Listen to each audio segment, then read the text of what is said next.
Well, welcome to Bame Farm. This morning we are making bottles. We make them twice a day, every morning and every evening.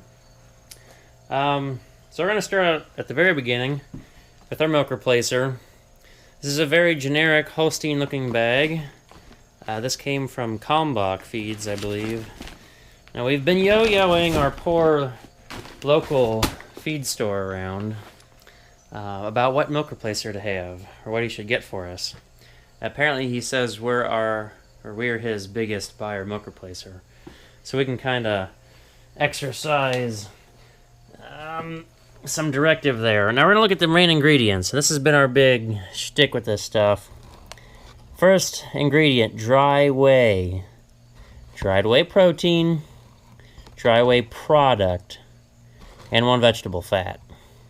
And then there's lots of other stuff. But the main thing is that first ingredient on the list. Now if you smell this milk replacer, everybody getting there, smell.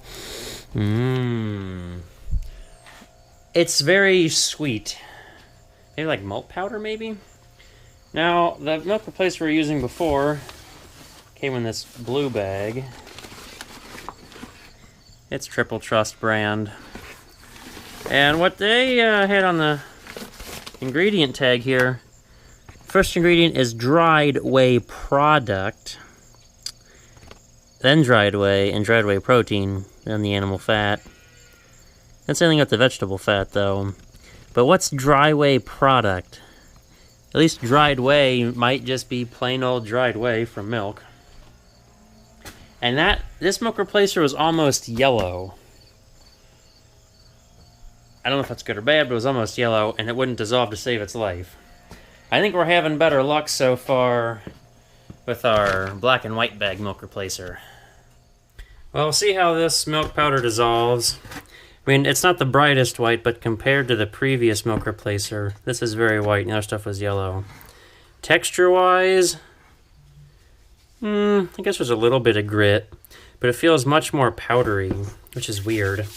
Because if the other one didn't dissolve well, that would mean it would have much more floury, small particles. Or, of course, it could be that real milk, real dry whey, not dry whey product, dissolves much better. Now, I already filled bottles up. Unfortunately, this is the third time I'm filming this process. We're putting in 3 hot bottles of water.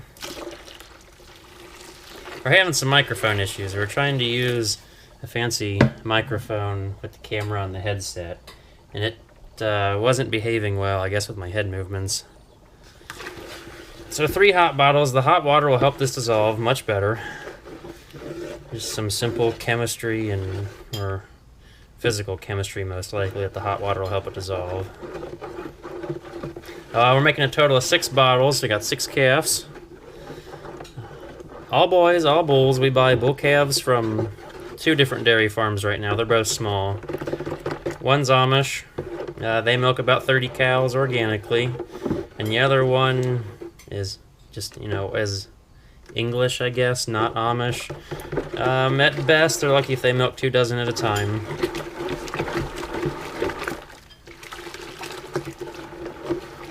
And typically that keeps us with 25 to 30 calves a year.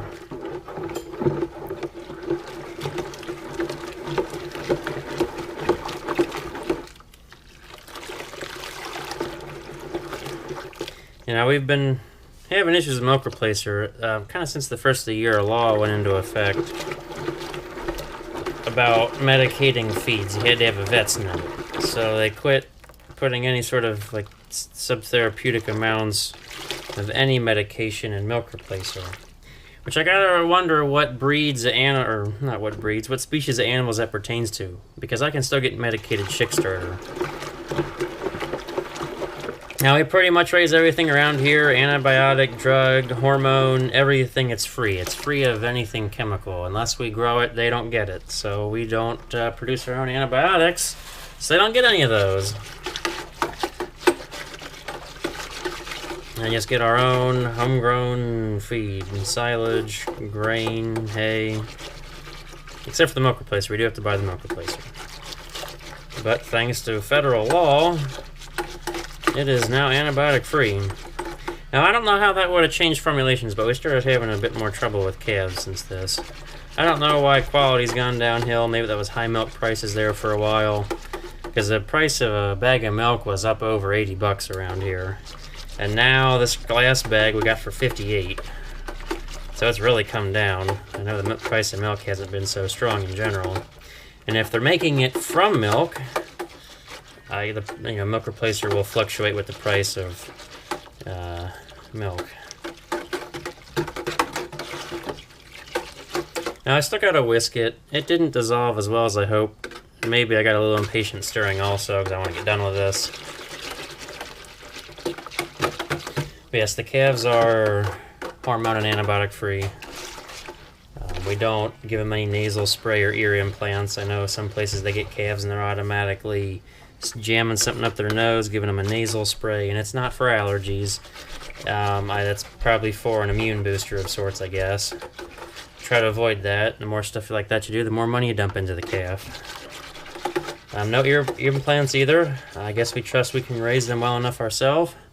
Which, if you haven't noticed, I get, well, not that you see me in everyday life, but a lot of people think I look young for my age, which that's probably because we don't put any hormones in the beef. Didn't grow up too quickly. You make bottles, right? No, I haven't. Okay, good. There was one day I made bottles and it already fed bottles. I'm coming in to make them.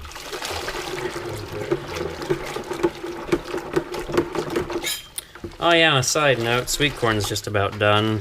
We had our last weekend yesterday.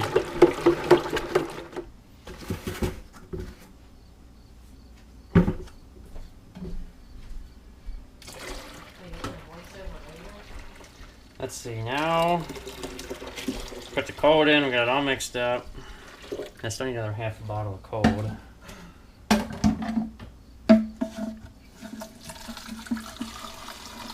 And we're also putting a pack of Resorb in. We had one calf get the scours, so we're still not necessarily the most thrilled with the current milk replacer formulations.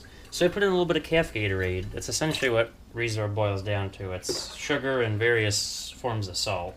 There's no flavor. I don't think it tastes that great. No color. It's clear. So we put that in there. And now it is time to fill bottles.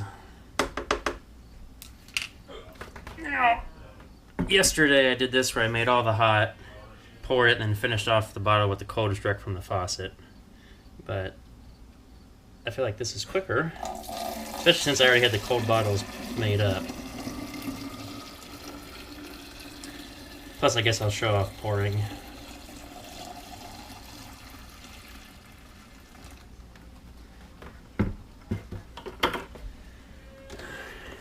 Now I'll start, some of these bottles have a little bigger opening at the top. They don't have as wide a lip. Easier to start off with. As they're all screw on, I guess we're using the press on right now.